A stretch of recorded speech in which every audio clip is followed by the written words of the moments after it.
90% of us believe that there is a God. 90%, yet we seem to be pushed around by 10%. And I don't care. You don't believe in God, you want to worship a broom. I could really care less. Now there's some people that want to remove God from America entirely, and right here in this country that is, one nation under God, you can't even now use the word prayer in school because it makes the children cry. Some people want to force their non-belief down our throats. I ain't forcing it down your throat. Don't force your non-belief. I don't care what you believe in. Just leave God alone, please. In Illinois, Robert Gettleman struck down a moment of silence law because he says it's an effort to force students at an impressionable age to contemplate religion. He says the law was unconstitutional because kids had the option to pray at that time. No. This genius suggested a new law that doesn't list prayer as a possibility. Well, now it's fixed. Let me ask you this. Are the children of atheists so fragile that the idea of prayer could actually warp their minds? I have an atheist child in the other room. We put a camera there. I want to show, because I've said prayer now a couple of times. Could we please bring up the camera in the other room of the child? I hope they're not crying. Can you just bring up this is from the green room. Do we have it? Oh my goodness. Oh. Now I'll send my daughter in. She just said pray. Just pray a little bit at all. See, this is what happens every time. And then the atheist gets violent. I'd like to think that, our kids could just sit there in silence for a moment, no matter what you believe. Don't bother the kids that are praying or the people who choose not to pray. Just leave them all alone. Here's James Dobson, founder and chairman of Focus on the Family. Hello, Dr. Dobson. How are you, sir? Glenn, thank you for having me on. I want to congratulate you on your new program. Thank you very much. I think it's outstanding. I was on vacation, and these websites started saying that we were in a fight with each other, and I thought it was the most ridiculous thing I've ever heard. I think you're a very good man, and your Focus on the Family has done a lot of great things. And I assume, Glenn, I'm pretty sure your Christmas card to me and my family, I could take that you believe the same thing about me, so... Boy, Glenn, I have no idea where that came from, but it's just goofy. I mean, I've been on your program many times. I even gave one of my monthly letters to 1 million people to you and the things that you're saying. Sir, so crazy. The only reason why I want to bring this up is because I just want America to know I like Dr. Dobson, and I can't speak for him, but he sent me a Christmas card. We're okay. Just don't let the crazy websites... That says it all. Yeah. That says it all. Okay, I want to talk to you about a couple of things. I know you have... today's a special day. It's an anniversary day, and I want to get to that. But I also want to talk to you about religion coming under attack, where we are sitting here in a country now where we can't even say prayer. It's been deemed unconstitutional to even say the word prayer to our children. That's crazy.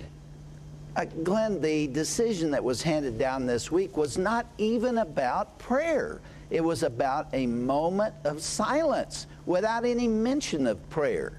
I mean, all that the school was doing was giving kids an opportunity to sit and think. They could contemplate, they could reflect, they could think about a baseball game coming, or they could pray. But nobody mentioned prayer. So it's the most extreme decision that's been handed down with regard to schools. They just have to eliminate even the possibility that somebody might pray. Dr. Dobson, I mean, here we are. There's two things that come to mind. First of all, if you can get people, and by the way, we're just assaulting people who are too weak to just be able to stand the word prayer. They're just like, oh, I'm traumatized. That's what that is on the bottom of the screen. There's a couple things that come to mind. If we say God doesn't exist in this country, our rights come from God. If you eliminate God, where do rights come from? The answer is the state. They'll replace the state with God. This is an effort. Look, I don't care if you don't believe in God. That's fine, whatever. But if you take God out of the picture, then where do the rights come from? Well, it comes from the Constitution, which says that we're endowed by the Creator with certain unalienable rights. And if you say that rights do not come from God and they come from the state, they can be taken away. If you say, as our founding fathers did, that rights come from God, they are inalienable. It is really a question of freedom. Everything is wrapped up in this issue of where those rights come from. All right, Dr. Dobson, thank you on that issue. And just real quick, one last assault to anybody who's offended by the word prayer. Go ahead and roll that, Frank, anytime there. And here comes, the humanity. All right. Now, Dr. Dobson, today's an anniversary. I think it was 20 years ago, you did an interview with Ted Bundy. And Ted Bundy, I remember, because I grew up in Seattle, and I remember being a kid with Ted Bundy, and I was kind of a bad little kid because we would walk home with my sisters, and we would be Ted. And it was a really frightening time. As a 7 or 8 year old, I didn't understand it. This guy was a monster. And you interviewed him 20 years ago. Tell me about it. Well, I did. Actually, it's 20 years ago tomorrow. It was January 24th, 1989. And Ted Bundy eventually confessed to killing 28 women and girls. He probably killed more than 100 over a period of time. They finally apprehended him. He put him on trial. He was convicted and sentenced to death. Right. And I had, just about that same time, served on the Attorney General's Commission on Pornography, which issued a 2,000-page report on the relationship between pornography and all kinds of harms, including violence.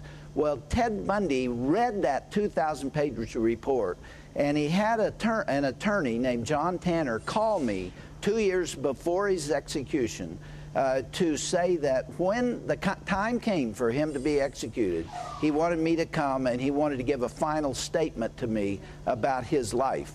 I did so. I went to the Florida State Prison and went through 7 locked doors into the death chamber, or at least the death row, and I sat there with 6 guards around me. You can't see them in the video, but we talked for 45 minutes, and he talked about the role that pornography had played in his life. He got addicted to it when he was 13 years old. He went to a dump. He found detective stories. He saw violence being committed against scantily clothed women, and that went on he never blamed pornography. He took the blame for it. He admitted it. He confessed. But he said that played a major role, and then he made a prediction saying that if pornography continues, violent pornography, there'll be far more women and children and others killed as a result of it, and he was right about that. Dr. Dobson, thank you very much. You're going to join me for the weekend show that we're doing this weekend. We'll talk a little bit more about that and see some of that video as well. Thank you very much, Dr. Dobson.